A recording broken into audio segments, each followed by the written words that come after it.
Hi there folks, this is Tony from Murray Hyundai signing in. It's a beautiful December day and I wanted to showcase one of my favorite features found on all of our Ioniq hybrid models.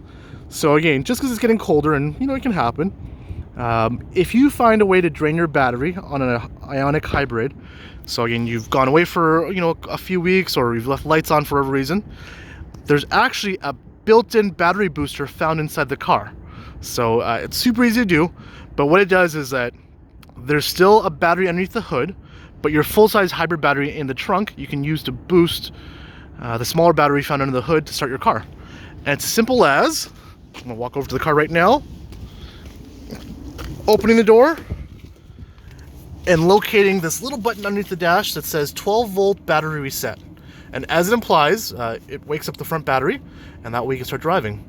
So again, next time you leave your Ioniq for a longer period or drain the battery, if you want to or need to boost the battery, your first step is just to press that little button by the dash, and it should do everything you need.